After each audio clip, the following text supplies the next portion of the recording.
This is your program guide to observing the Frontier 2019.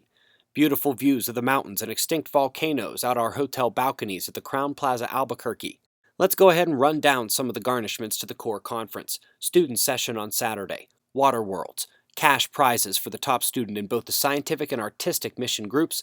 Will be planning the first outer solar system base. It'll be taught by our expert speakers and is a real simulation of what NASA plans to be doing with the generation in school right now. Sign up at observatoryproject.com/waterworlds. The chess tournament has been ferociously competitive, and we look forward to crowning the 2019 champion in February. On Friday, we've got many presentations from community members that have made an impact at previous conferences, including Adrian D'Amico at his 5th Observing the Frontier.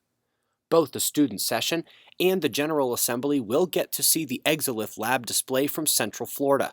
This verified and now famous lab has produced Mars, Moon, and asteroid soil indistinguishable from our best samples. Both Friday and Saturday night there are social events for the group.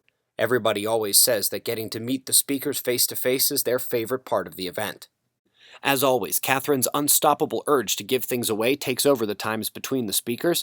Lots of gift baskets again, but also an awesome Pro Pure Travel water filter, dinner certificate at the famous in-house restaurant, our hats, shirts, and other gear. We'll be giving those away between the presentations. The solar physicists from UCAR are coming back, discussing aspects of space weather, solar terrestrial physics, and the future of watching the sun. They'll also be leading the student session, and by far, your most voiced highlight from the 2018 conference in February was being able to talk to them and the rest of the speakers face-to-face outside of the presentation hall. Always plenty of time for that every year. Well, what needs to be said about Eugene Bagashoff and Michael Claridge? They come, they are exciting. They show us science we didn't know, and we don't see that coming. I expect the pleasantly unexpected once again.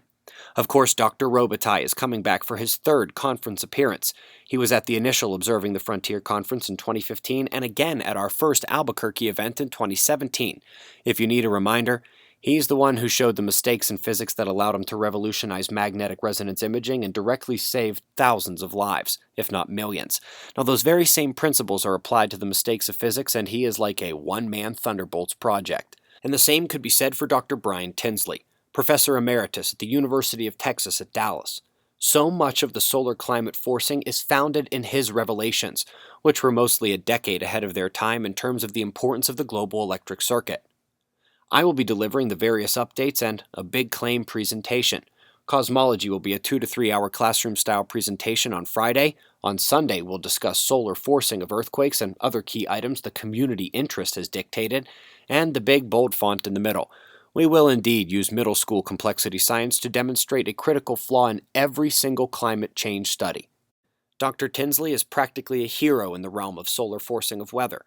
And don't forget that cut off this list is Dr. Dunning, Adrian D'Amico, and other fly-on-the-wall podcast players that are going to show up too.